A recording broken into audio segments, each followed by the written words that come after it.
You could just confirm your title for me. So I'm an associate professor reader.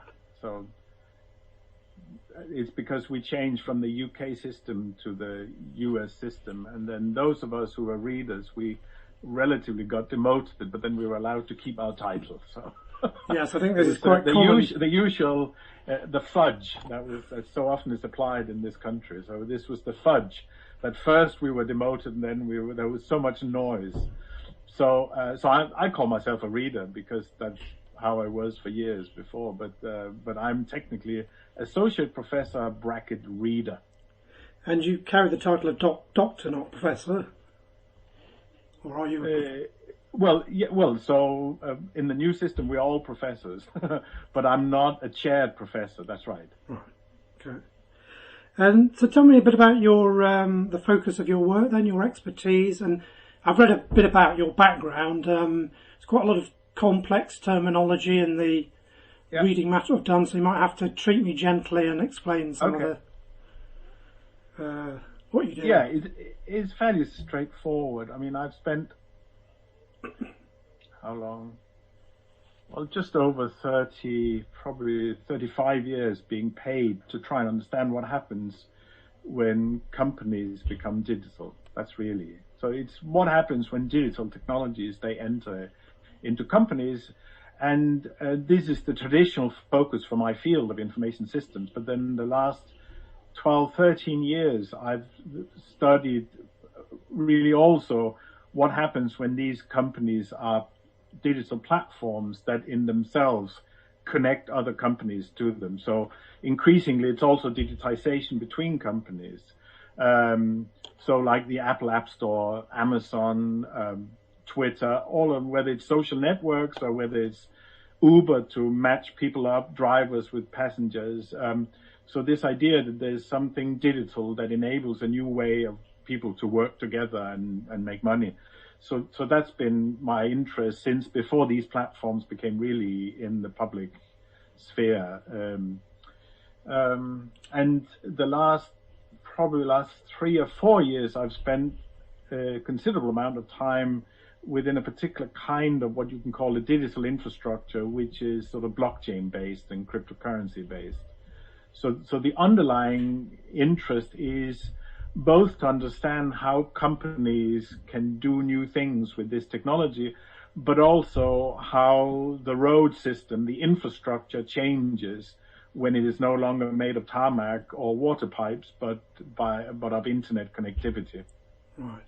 So can you tell me about some specific things that you're actually working on at the moment or about to start? I'm thinking about the next 6 months, really, so we can plan some timelines. So the way it always works with with me at least, but I think it's most LSE academics, you have a number of papers that you're working on. So, and a lot of those papers, the research is already done, and you're sort of, so I don't have any ongoing projects with commercial companies at the moment, but I have a number of paper projects on the way. So one that's quite progressed is a paper to try and understand how Tesla is better prepared to both fundamentally innovate, but also improve the existing experience for Tesla drivers, because they're using all the Tesla cars as a way of experimenting and generate new data.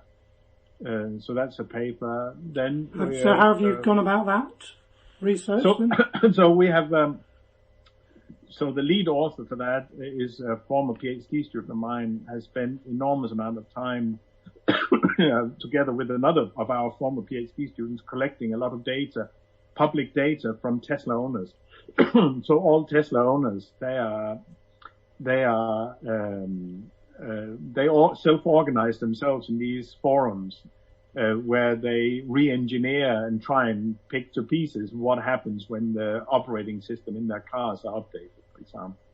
So we have enormous amount of data because it's really, I mean, just to give you an idea, Tesla has closed its PR department. Oh, really? So Elon Musk, he closed Tesla's PR. Yeah, so Tesla doesn't need a PR department. So I have a current PhD student who has some very good connections in various car companies. So we hope to get some inside information. But generally, when you study these digital platforms, you have to almost certainly use data from the outside, unless you want to do some quantitative number crunching, where some of my colleagues in the US have gotten access. We had a former PhD student who got access to a platform, but it's generally very, very difficult to do. And actually, for what we've done before with working with Apple's platform and scraping data, collecting data from the web, it is more than sufficient for a lot of these discussions. So what are you trying to sort of identify through the work on Tesla? Yeah, so, well, it's the academic debate on what's called ambidexterity. So it's the general notion. It's the general notion what most men are not good at is chewing gum and walk at the same time. So most organizations are not very good at both looking ahead to new markets, using new technologies while they improve the old markets and old technologies. This is really difficult, mostly because the way you need to organize yourself to be really innovative goes against what you need to do in order to be really honing and improving. So there's a number of there's generally 4 different types of ambidexterity identified in the literature. But none of these take technology seriously. So generally the problem in management studies is that technology is seen as an exogenous factor. It's just not, you don't need to study technology is the argument. It's not really interesting. And my colleague Susan Scott has, with Wanda Likovsky from MIT some years ago, documented clearly that in management research, technology doesn't exist generally. Even in our field, a lot of papers do not expressly try to understand the explicit role of technology.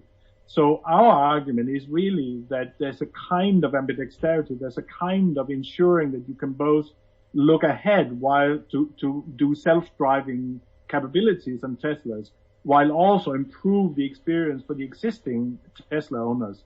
If you also think about this ambidexterity in terms of the role of the technological architecture.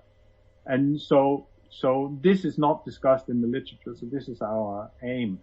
And you can say from a more general sort of commercial interest, then it's obviously important for most companies to think about the technological infrastructure they put in place, how it can help them not only serve existing customers better, but also innovate for the future.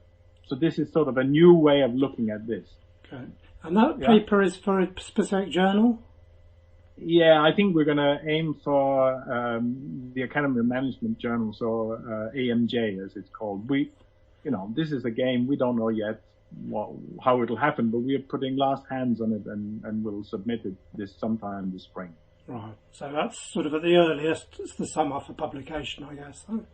Well, yeah, so it would at the earliest be published about 5 years from now, so that's how it works. Yeah.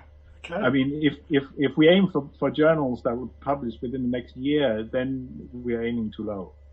This always takes a long time. Yeah, of course. Yeah. Okay, so there's that one, and other. Yeah. So which one? I have about 6 or 7 on the go. So let's think which one is maybe also interesting. Yeah, well, I have some very early works that might be less interesting. I think. So we have a couple of papers that relates to the role of consultants or the role of an analyst in the innovation process. It's together with a German researcher that was visiting for some months, a year and a half ago or so. So the idea there is to look at how analysts, what role analysts they play, and we look particularly in fintech innovation, what role analysts they play for new ventures.